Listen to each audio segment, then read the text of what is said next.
Alléluia, gloire à Jésus-Christ. Que le nom du Seigneur soit loué, que le nom du Seigneur soit célébré, que le nom du Seigneur soit glorifié, que le nom du Seigneur soit magnifié dans le nom puissant de Jésus-Christ. Je suis infiniment reconnaissant au Seigneur qui nous donne encore de nous retrouver ce jour à ses pieds pour partager sa parole ensemble. Bien-aimé, merci de te connecter à moi. Merci de t'associer à moi à la table du Seigneur pour recevoir le menu du jour que Dieu a préparé lui-même en notre faveur. Qu'il bénisse donc ces instants, qu'il nous dispose, qu'il ouvre notre entendement et qu'il nous donne de comprendre cette parole qu'il a mise à part pour nous en ce début d'année dans le nom de Jésus-Christ. Par cet enseignement que Dieu me donne d'apporter en ce jour, par cette vidéo que Dieu me donne de produire en ce jour, je voudrais vraiment que tu répondes à cette question. Amen. C'est une question, je souhaite qu'elle t'accompagne tout au long de cette année 2024. Oui, qu'elle résonne toujours dans ton esprit, qu'elle résonne toujours dans ta conscience, qu'elle résonne toujours dans ton cœur. Au cours de cette année 2024, que tous les matins, quand tu te réveilles, tu te poses cette question-là. Amen. C'est une question qu'on n'ose pas poser. Oui, parce que c'est une question qui découle d'un mystère pour nous, les Africains, et même pour l'humanité dans son ensemble. Alléluia. C'est un mystère et très souvent, quand on évoque ce sujet et qu'on parle à une personne vivante ainsi, alors on dit que je touche du bois chez nous. Amen. Parce qu'on ne le souhaite pas, mais on est en même temps conscient que ça va arriver un jour. Alléluia. Vous avez déjà tout deviné, je vais parler de la mort. Mais la question en fait que je te pose en ce jour, c'est et si tu mourais aujourd'hui? Et si tu mourais aujourd'hui? Ou bien, et si tu meurs aujourd'hui? Alléluia. Et si tu meurs aujourd'hui? Amen. Donc, comme je le disais tantôt, c'est un sujet tabou. Mais nous sommes conscients qu'un jour, nous allons passer de vie à trépas. Amen. Et parce que nous ignorons ce jour, nous ignorons ce moment, nous ignorons l'heure, la date exacte de ce passage-là, de la vie à la mort, alors cela peut nous arriver aujourd'hui même. Mais si je meurs aujourd'hui, où je vais après? Après la mort, où je vais après? Parce que voilà ce que la Bible dit dans le livre de Hébreux 9, au verset 27, il dit « Et comme il est réservé aux hommes de mourir une seule fois, après quoi vient le jugement. » Il est réservé aux hommes de mourir une seule fois, après quoi vient le jugement. Alléluia.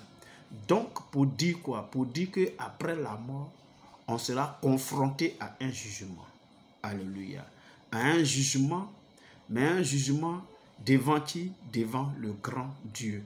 Lui qui a créé les cieux et la terre, lui qui nous a créés, qui nous a donné la possibilité de vivre sur la terre des hommes.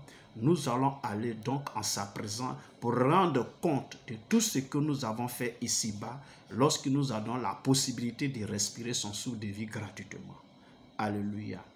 Donc c'est très important que cette question-là nous accompagne tout au long de cette année 2024, tous les matins, tous les soirs, quand tu rentres à la maison, tous les matins, quand tu te réveilles, et tu dois te poser cette question, et si je mourais maintenant? Quand sera-t-il de mon âme? Et si je mourais maintenant, quand sera-t-il de mon âme? Parce que Dieu dit, toutes les âmes lui appartiennent. Que ce soit l'âme du Fils ou l'âme du Père, mais c'est l'âme qui pêche qui mourra. Voilà ce que Dieu dit dans le livre d'Ézéchiel, plutôt dans le livre d'Ézéchiel. Voilà ce que Dieu nous dit. Toutes les âmes sont à lui. Donc ton âme va aller à Dieu.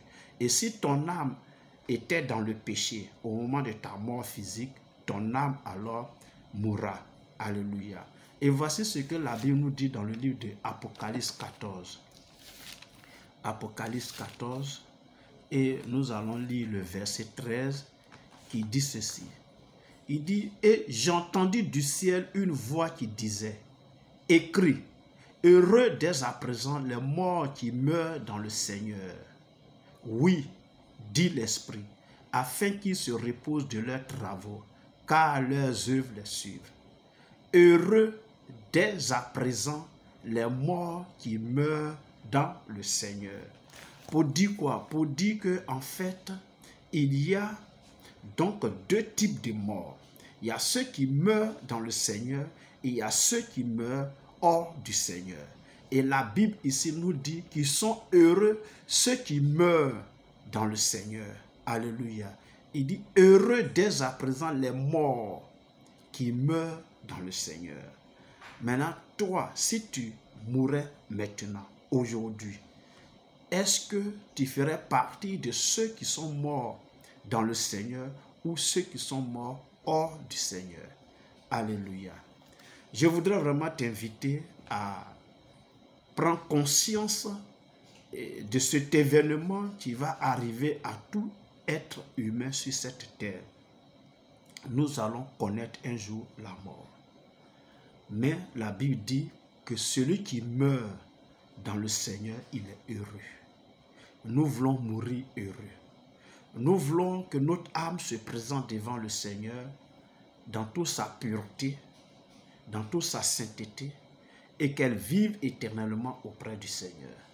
Mais nous ne voulons pas que nos âmes se présentent devant le Seigneur souillées, impures, et qu'elles meurent éternellement. Alléluia. Et voici ce que Jésus lui-même va dire à ce sujet à Marc, dans le livre de Jean, chapitre 11. Dans le livre de Jean, chapitre 11, permettez que je trouve le passage. Et on va lire le verset 25 de ce chapitre 11 de Jean, le verset 25, qui dit ceci. Jésus lui dit, je suis la résurrection et la vie. Celui qui croit en moi vivra, même s'il meurt. Alléluia. Celui qui croit en moi vivra, même s'il meurt. Donc, tu connaîtras la mort physique. Mais si tu meurs dans le Seigneur, alors tu vivras. Je vais donc t'interpeller à mener cette vie que le Seigneur agrée. À vivre chaque jour comme si c'était ton dernier jour sur la terre. Comme si les minutes qui arrivaient, comme si les heures qui arrivaient, tu allais passer de vie à trépas. Voilà, en t'attachant au Seigneur, en marchant conformément à sa volonté, en marchant selon sa parole, en menant la vie de sanctification, la vie de piété, la vie de sainteté.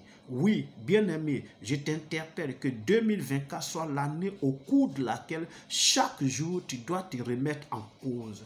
Est-ce que je suis agréable à Dieu dans les actes que je pose, dans ma manière d'être et dans ma manière de faire? Est-ce que je suis agréable à Dieu pour que véritablement tu puisses parler comme ce serviteur de Dieu dans le livre de Philippiens 2. Dans le livre de Philippiens 2 que je cherche, ce serviteur de Dieu qui véritablement a fait une déclaration sur sa vie, malgré les souffrances, malgré les difficultés, malgré les chaînes dans lesquelles il se trouvait. Dans le livre de Philippiens 2 au verset 21, il va faire cette déclaration.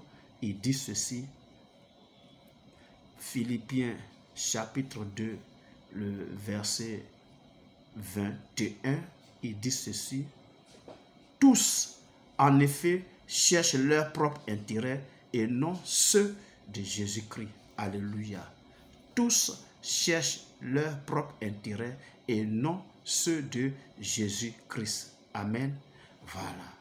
Donc, il ne faudrait pas que tu sois au nombre de ceux-là qui cherchent leur propre intérêt et non pas l'intérêt du Seigneur Jésus-Christ. Alléluia.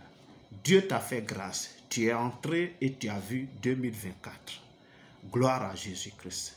Mais prépare-toi à la rencontre du Seigneur, à la rencontre de ton Dieu. Mets de l'ordre dans ta vie. Fuis les plaisirs de ce monde. comme Jean pouvait le dire, et que fuyez les choses de ce monde. Ne vous conformez pas aux choses de ce monde. Ne vous conformez pas au siècle présent. Fuyez la convoitise de la chair. Fuyez la convoitise des yeux. Fuyez l'orgueil de la vie. Parce que c'est des choses qui passent. Alléluia. C'est des choses qui passent.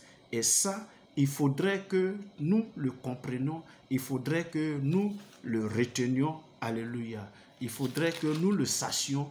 Parce que si nous nous conformons aux choses d'ici-bas et que nous marchons selon elles, donc nous recherchons notre propre intérêt et que nous ne recherchons pas l'intérêt du Seigneur Jésus-Christ, alors notre âme se présentera devant le Seigneur si nous mourons aujourd'hui comme une âme souillée, une âme impure qui est destinée donc à la mort éternelle. Alléluia. Nous ne connaissons ni le jour, ni le moment, ni l'heure. Si nous mourons aujourd'hui, où notre âme se retrouverait-elle? Où seras-tu si tu mourais aujourd'hui? Cette question doit nous accompagner, nous tous, que ce soit moi-même ou toi qui me suis, toi qui m'écoutes.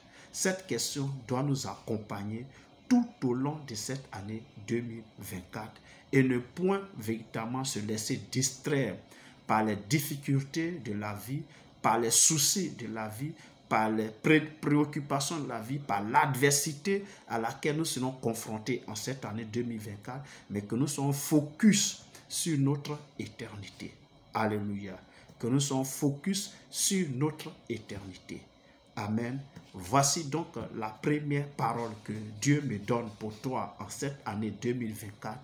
Que Dieu me donne de t'apporter cette première parole qui est une interrogation à laquelle tu dois penser tous les jours et trouver une réponse adéquate. Si je meurs aujourd'hui, où ira mon âme? Merci de m'avoir écouté. J'ose espérer que cette parole, cette première de l'année 2024 t'a fait du bien et qu'elle t'a interpellé et qu'elle t'a touché et qu'elle résonnera chaque jour, tous les 365 jours de cette année 2024 dans ton âme, dans ton cœur, dans tes pensées, dans ton esprit, et qu'elle t'amènera à mener la vie que le Seigneur agrée dans le nom de Jésus-Christ. Sois richement béni. Merci de m'avoir écouté, de m'avoir suivi. Que Dieu te bénisse depuis ta position et qu'il te donne la santé jusqu'à la future vidéo. Merci pour tout. Prépare-toi donc à la future vidéo. Que le Seigneur te garde au nom de Jésus-Christ. Amen.